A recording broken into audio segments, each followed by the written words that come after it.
ada tawa, ya, ada canda, ada tangis gitu. Dan ini bukan saja dialami oleh orang biasa, tapi juga para nabi.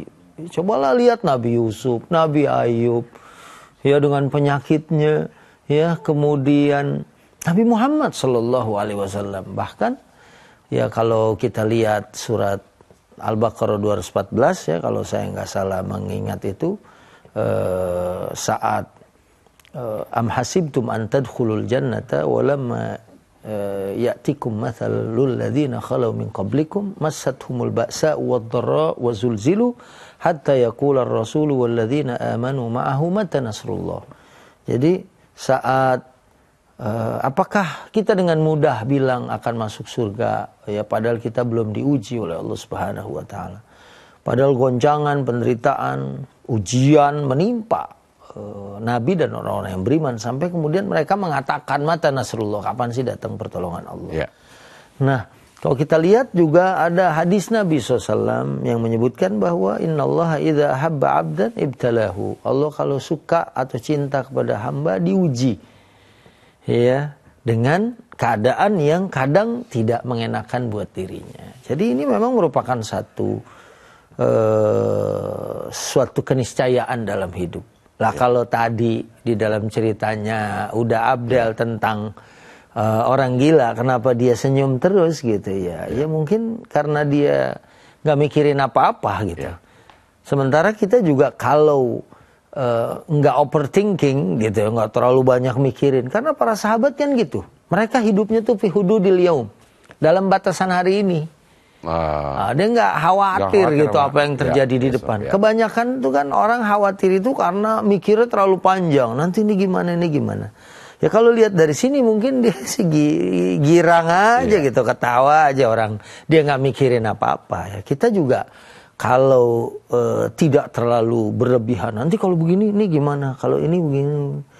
Ya, kalau over, ya, kalau pakai perhitungan harus dalam hidup, ya kan. Kalau orang nggak pakai perhitungan gimana, nanti bisa salah dia perhitungannya. Jadi kalau dia dari situ aja, ya, pasti dia hidup akan tenang. Ya, kan ada yang bukan ada bilang, ada ayat yang artinya salah satunya Allah tidak akan memberikan ujian melebihi batas kemampuan kita sebagai hambanya.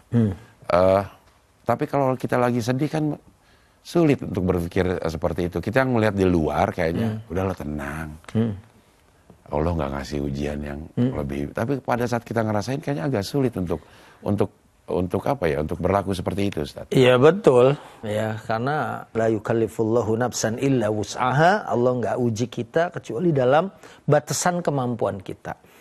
Nah, ya, kita pasti harus juga berkaca kepada apa yang pernah menimpa Rasul.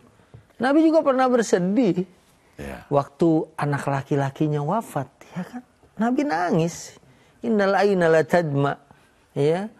Mata menangis, hati juga sedih. Yang nggak boleh itu kan kalau dia meratap. Apalagi sakol juyub, kadang-kadang sampai merusak baju dan mengeluarkan kalimat yang nggak diridhoi oleh Allah. Ya, misal suaminya meninggal, wah aku nggak bisa hidup tanpa dirimu, itu kan syirik, nggak boleh, ya kan. Tapi kalau dia bilang, ya saya sedih, itu boleh, gitu kan. Dan kemudian setelah itu, ya dia harus menatap masa depan. Apalagi kalau ada keyakinan, kan biasanya tuh kalau di kematian gitu, ya ada yang suka sambutan tuh, yang mengatakan kita memang sayang kepada almarhum misalnya kan. Tapi Allah yang Maha Penyayang lebih sayang. Itu kan sebetulnya dalam rangka menghibur sih sebenarnya. Padahal dia juga nangis gitu kan. Nah, makanya belajar dari situ, Nabi ngajarin kita bahwa beliau pun diuji oleh Allah. Dan emang ada dalam hadis Riyadhus Shalihin, Nabi ngelihat wanita lagi di kuburan nangis meraung-raung. Kemudian kata Nabi, isbiri, sabar. Dia juga marah. Inna kalam tusab bi musibati, ente yang enak aja ngomong sabar. Kamu diuji nggak dengan kehilangan orang yang dicintai seperti saya? Nabi terus berlalu. Kemudian dia bilang, itu Nabi. Akhirnya dia datang kan, ya Rasulullah maafin saya. Kata Nabi, innamas sabru inda sadmatil ula. Sabar itu saat mendapat hantaman yang pertama kali. Ya, jadi kalau dia tahu semua kita diuji, ya bersabar sejak titik awal. Titik awal.